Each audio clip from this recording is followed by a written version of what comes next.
Slick back.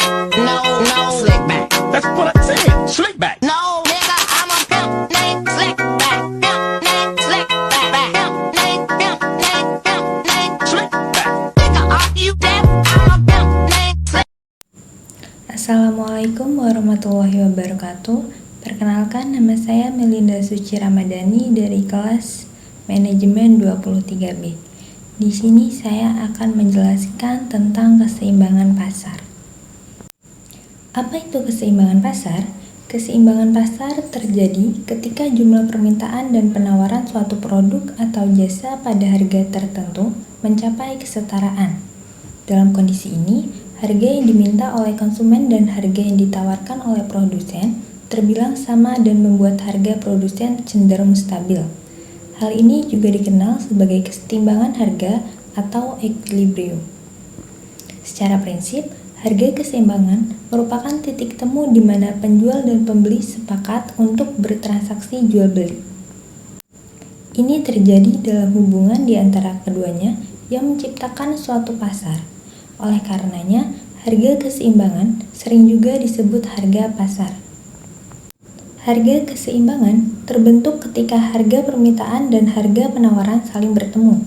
Titik ini juga mengidentifikasikan bahwa jumlah barang yang diminta sama dengan jumlah barang yang ditawarkan. Keseimbangan pasar terjadi ketika jumlah barang yang ditawarkan sama dengan jumlah barang yang diminta dan harga penawaran sejajar dengan harga permintaan. Contoh konkret dari keseimbangan pasar adalah sebagai berikut. Misalkan ada sebuah toko A yang memproduksi sebanyak 1000 baju dengan harga per potongnya sebesar 150.000. Sayangnya, dalam proses penjualan tersebut, tidak ada yang tertarik untuk membeli baju tersebut. Oleh karena itu, toko A memutuskan untuk menurunkan harga menjadi 100.000 per potong.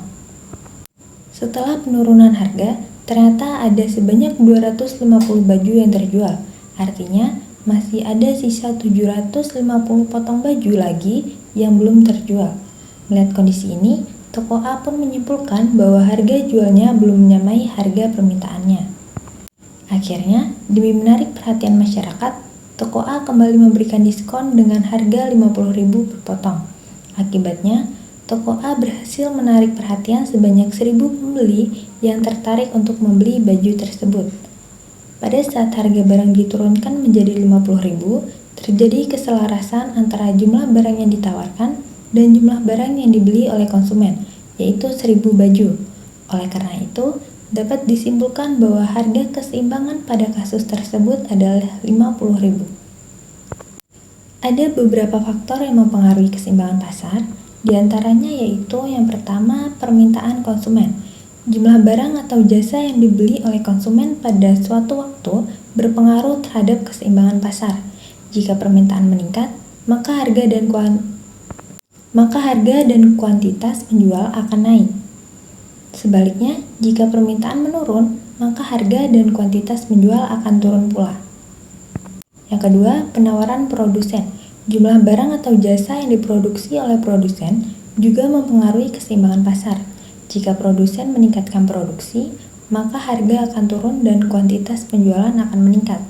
Namun, jika produsen mengurangi produksi, maka harga akan naik dan kuantitas penjualan akan turun. Yang ketiga, harga produk atau jasa. Harga yang ditetapkan oleh produsen dapat mempengaruhi permintaan konsumen dan penawaran produsen. Jika harga naik, maka permintaan konsumen akan turun. Sebaliknya, jika harga turun, maka permintaan konsumen akan naik.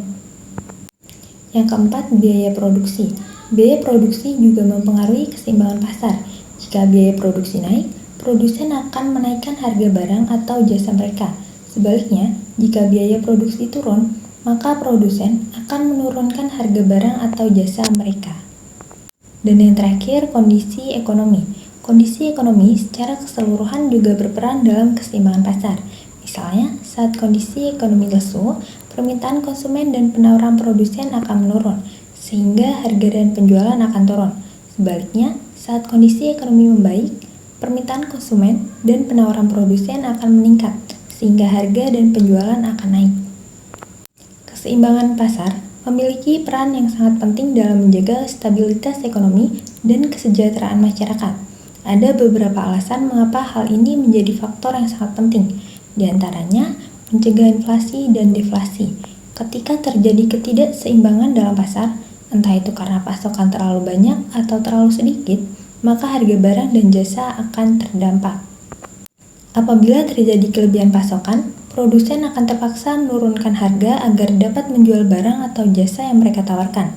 Hal ini kemudian berpotensi menyebabkan terjadinya deflasi. Di sisi lain, jika terjadi kekurangan pasokan, konsumen akan rela membayar harga yang lebih tinggi demi mendapatkan barang atau jasa yang mereka butuhkan. Dampaknya, situasi seperti ini berpotensi memicu inflasi.